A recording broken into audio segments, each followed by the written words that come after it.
ይኸው አሰላሙ አለይኩም ወራህመቱላሂ ወበረካቱሁ። ውድና የተከበራችሁ የእናንተ ቤተሰብ ወይ እንዴት ናችሁ? ሰላም ናችሁ? ያለ አልሐምዱሊላህ። ላይክ ሼር ሰብስክራይብ አድርጉ። ያስ ይሄንን ብላይ አኝን ያስ ላይክ ሼር ሰብስክራይብ እያደረጋችሁ አበረታቱ። ዛሬ የገበያ ውሎዬን እስኪ 1000 ብር የጨረስኩበትን አስቤዛ አሳያችኋለሁ። ሀብም እንግዲህ ከአዲስ ወርዷል። ሀብ ያው አዲስ ሲወርድ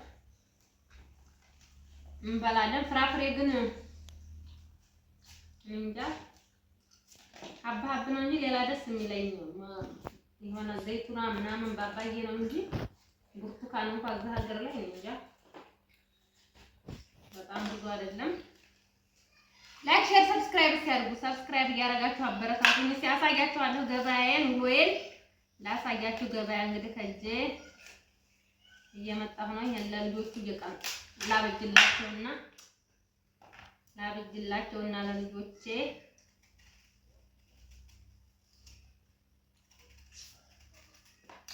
አረንሺ አቁምና ሀባ ሆኖ ርካሽ ነው። ረመዳንም መጣ። እስከ ረመዳን ድረስ እንበላለን። ከዛ ወዲያ ይወደዳል ማለት ነው።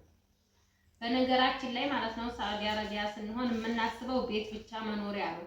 የውሃ መሬት ብትገዙ የውሃ መሬት ርካሽ ነው። አሁን በፊት 300 ሺህ ብር ነበር። አሁን እስከ 600 እስከ 700 ሺህ ብር ነው። የውሃ መሬት ግዙ። ሀብ በአንድ አመት ውስጥ እስከ 300 ሺህ ብር ድረስ እየሰሩ ነው ማለት ነው። እና በጣም ያዋጣል። ሀብ ስራ በጣም ያዋጣል። ያኔ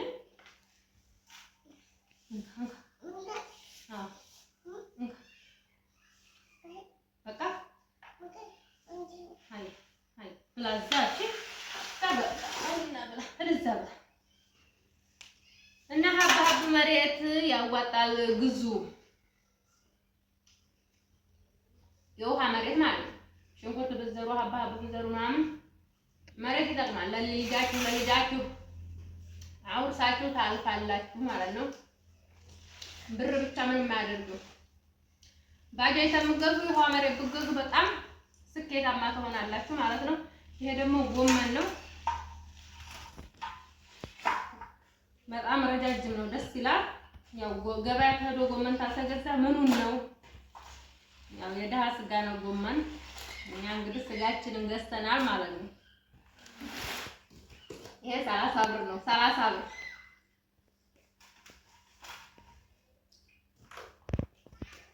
እዚህ ጋር ካሮት ነው። ያው በልተውለታል። እና የኢትዮጵያ ኑሮ ውድ ነው ወይ ለምትሉ እኮ ነው የምትጨነቁ። ቦታችሁን ቤታችሁን ገዝታችሁ በቃ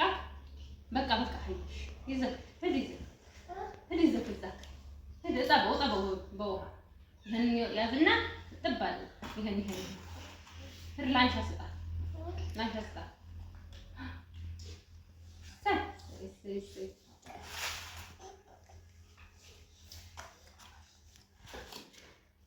እና የውሃ መሬት ብትገዙ ስኬታማ እንደው 500 ሺህ ብር አለኝ ምን ልስራ 300 ሺህ ብር አለኝ ምን ልስራ ተምትሉ የውሃ መሬት ብትገዙ እየሰራችሁ ትኖራላችሁ። ጥሪት ነው። እስከ ልጆቻችሁ እስከ ልጃችሁ ይጠቅማችኋል ማለት ነው። ወላሂ አሁን በዚህ የሆነ ሰው የውሃ መሬት የገዛ ነው። እዚህ ጋር ቀይ ስር አለ። ድንች በ50 ብር። ይሄ እንግዲህ የ50 ብር ድንች ነው።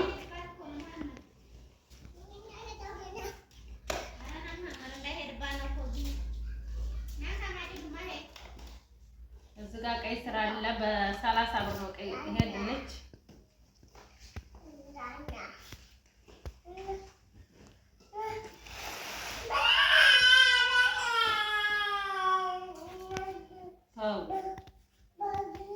ይሄ እንግዲህ ቀይ ስር ድንች ቲማቲም እና ሽንኩርት በ50 ብር እንትን በ50 ብር። ይሄ ደግሞ ቃሪያ እዚህ ጋር ጃክስ አለ።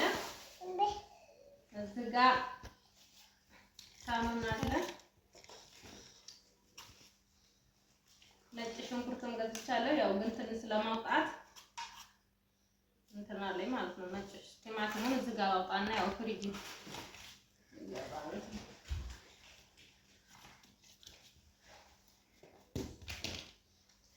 ስኳር ድንች እኮ ገዝቼልሃለሁ ማለት ስኳር ድንች እኮ ድንች ስኳር ድንች እንካ ስኳር ድንች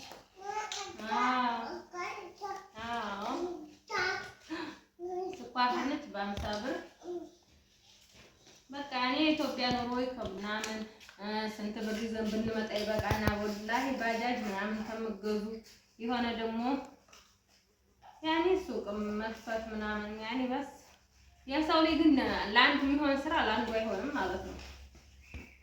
ለአንዱ የሚሆነው ስራ አንዱ ሰው የገጠመው ስራ ለእኛ አይሆንም። ስለዚህ ግን የውሃ መሬት ጠቃሚ ነው። በቃ ይጦራችኋል፣ ይቀብራችኋል፣ ጉልበታችሁ ቢያልቃል ጋስታችሁ ለሁለት የእኩል የሚባል ነገር አለ ማለት ነው። እና የሰው ሀገር አያኮራም አያስም።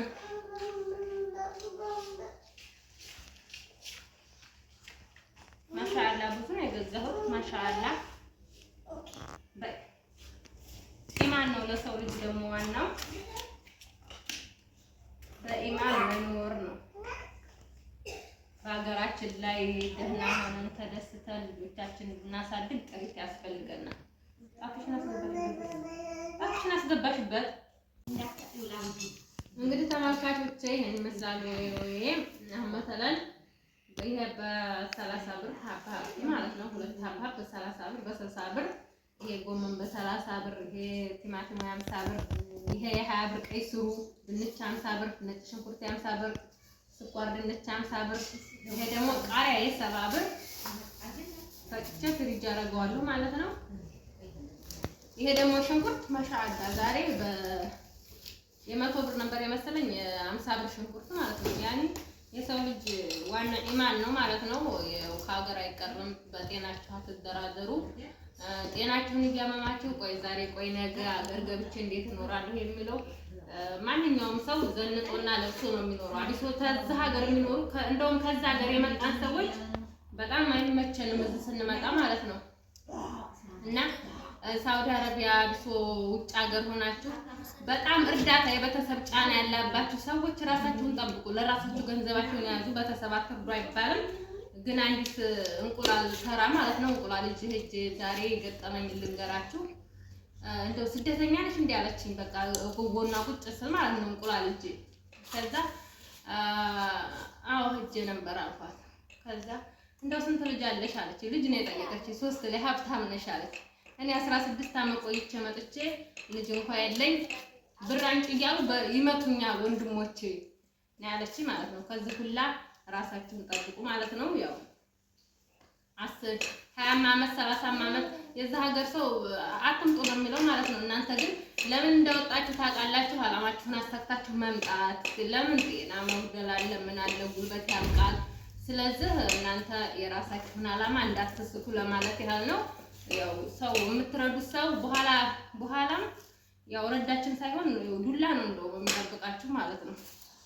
ብዙ ቤት ያየነው ስለሆነ 10 ዓመት ብታገለግሉ 15 ዓመት 16 ዓመት ብታገለግሉ አይጠቅሙም ማለት ነው። ያ ጥቅም ሲያልቅ እናንተም ባላጋራ ነው የሚያደርጓችሁ። ግን የራሳችሁ አላማ ላይ ተቆማችሁ ሁሉም ሰው አክብሯችሁ ትኖራላችሁ።